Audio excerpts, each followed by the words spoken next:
In order to set more of the groundwork for this pre-summit day, a spotlight on long COVID, Jessica DeMars will help us to understand what is long COVID. Jessica graduated from the University of Alberta in 1998 with a Bachelor of Science Degree in Physical Therapy. She practiced in the private setting and continued her education with numerous postgraduate courses. In 2006, her focus shifted toward learning about the impact breathing has on health.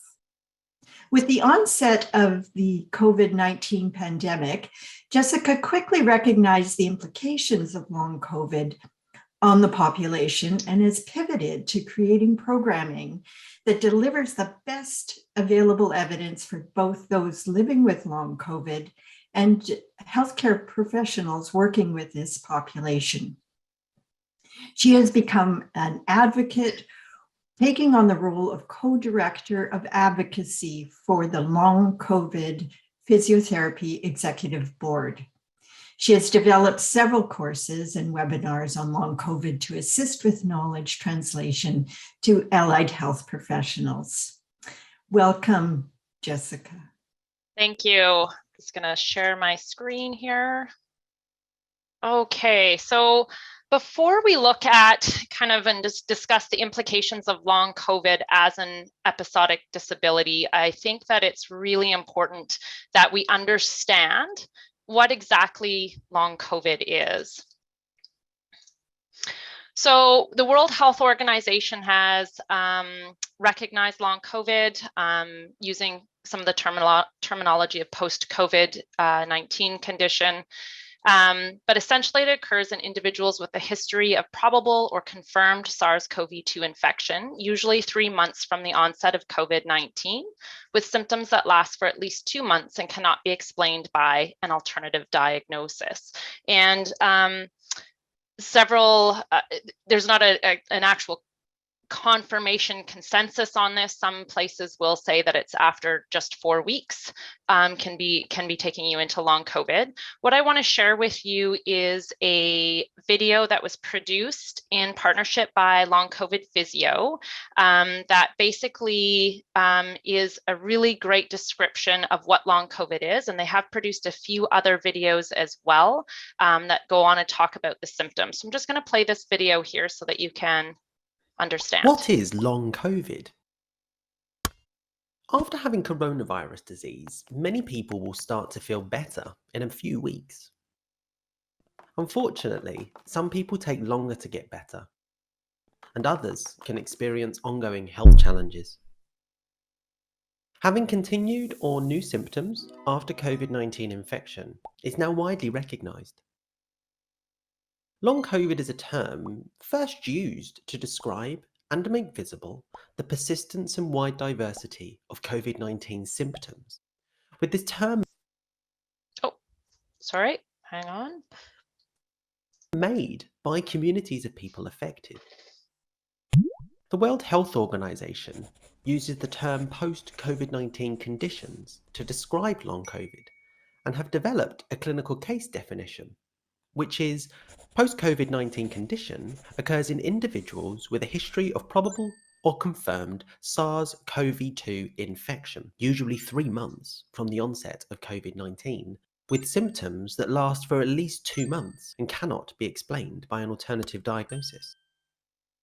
Common symptoms include fatigue, shortness of breath, cognitive dysfunction, but also others, and generally have an impact on everyday functioning. Symptoms may be new onset following initial recovery from an acute COVID-19 episode or persist from the initial illness. Symptoms may also fluctuate or relapse over time.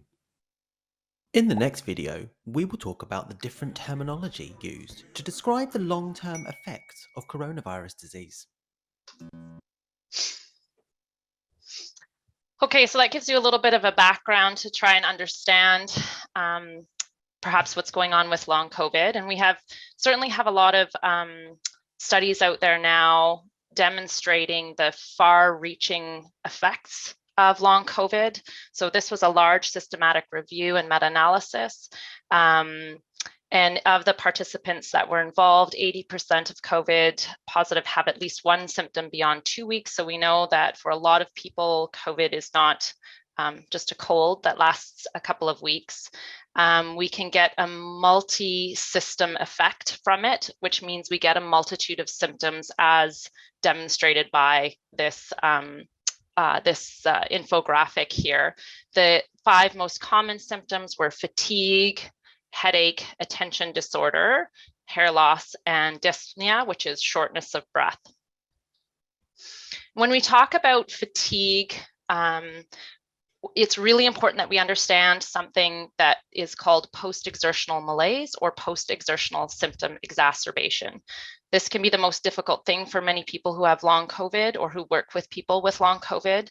Post-exertional malaise or post-exertional symptom exacerbation refers to the phenomenon of worsening of symptoms like exhaustion, difficulty thinking, pain, or breathlessness after engaging in physical, cognitive, or emotional exertion. So often you can do something, but you pay for it later. And this can make management of energy levels very difficult. It can make planning very difficult because this can be unpredictable. The post-exertional symptom exacerbation can be happen immediately, or it might happen 24 to 72 hours after exertion. One thing that we must recognize as we work to understand and accommodate those living with long COVID is that there have been many who have been there before. In order to understand long COVID, we must first learn and understand about myalgic encephalomyelitis, as many with long COVID are likely going to be diagnosed with ME. ME is a complex multi-system disease with many symptoms that may change over time, and it differs from patient to patient, but it bears the hallmark sign of that post-exertional malaise or post-exertional symptom exacerbation. It's really important that we learn from history of post-viral illness, which often leads to ME, and really important that we work to understand what post-exertional malaise means and how what we as health professionals or people working to get people with long COVID employed, the harmful effect that exertion can have. This takes us to the impact on quality of life. This was a large social media survey and included data from 2,550 participants. And if you'll note on this highlighted slide that over a third of individuals experienced a loss of income due to illness, and the majority of those were seeing a reduced ability to perform basic activities of daily living. It's important to note that physical activity was the trigger in 77% of participants. So we know that long COVID is having a profound impact on day-to-day living. From a Canadian perspective, we have this information from a survey that was done through the COVID Long Hauler Support Group Canada. And if we look at this data, we can see that nearly 60% were aged 40 to 59. So this is our prime working population. 70% of respondents had to take a leave from work, and those that were working had to reduce their working hours by 50% or more. So again, this speaks to the impact that these symptoms are having on quality of life and function. So I'm just going to hand this slide over to Kelly O'Brien, who's a physiotherapist working in episodic disability and HIV, to talk about the lessons we've learned from about episodic disability and applying those to long COVID. Kelly? Thanks, Jessica. So as Jessica mentioned, I'm a physiotherapist and have worked in the past in the field of HIV and rehabilitation and had the opportunity to collaborate with many others in the field, some of who are on the session today, around lessons learned from the field of HIV and rehabilitation that can be applied to COVID rehabilitation. And there were 6 that were highlighted in this work. The first is that to anticipate that disability experienced among people living with long COVID may be episodic in nature. And we see that as highlighted in the World Health Organization definition of long COVID, recognizing that it may be fluctuating or relapsing over time. As well, that disability can be multidimensional. As Jessica highlighted in that systematic review, the health-related challenges span the physical, cognitive, mental, and emotional health domains, difficulties carrying out day-to-day activities, but also social inclusion, as is highlighted in the Employment Summit this week with Realize. Secondly, we know that uncertainty is a key dimension of COVID recovery, and this is uncertainty from the medical and rehabilitation community, but also from the perspectives of people living with long COVID on what might entail on a daily basis in respect to one's health, but over the long term. And that comes into play when making decisions around employment and return to work, for example. Third, we know that access to rehabilitation is critical, and some are facing challenges to accessing traditional rehabilitation services such as physiotherapy and occupational therapy.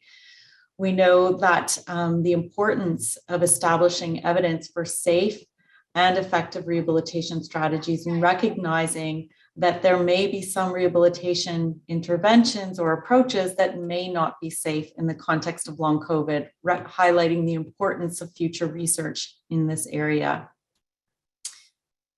Fourth, we have the similarities of those faced with health inequities, stigma, and discrimination that we see in HIV, also translating to the context of long COVID. The social determinants of health that highlight these structural injustices, health inequities, and racial disparities can further compound the complexities of post-COVID recovery. And next, we finally recognize the importance of involving community in rehabilitation, research, policy, practice, and summits such as this, and the importance and the lessons that we've learned from community engaged approaches in the HIV realm, and also that we see in the long COVID community as well, who have led many research efforts and in fact led the terminology of long COVID in and of itself, and recognizing the importance of learning from communities, as Jessica mentioned, the ME and chronic fatigue syndrome communities who have done a wealth of work prior to and can be foundational in moving forward. And this is something that Realize has recognized for many years in taking a strength in numbers approach by collaborating with other chronic and episodic conditions in the field that may experience similar issues, in particular here, as discussed this week, related to employment and episodic disability. Back over to you, Jessica. Okay, thanks, Kelly. So hopefully that gives you a little bit of a background on what long COVID is. Again, it's really worth understanding what people living with long COVID are experiencing and why they're experiencing it, in order to help shape our rehab, in order to help shape our supports for people living with long COVID. Back to you, Gail. Thank you so much, Jessica and Kelly. We really appreciate that summary of what we currently know about those impacts of long COVID.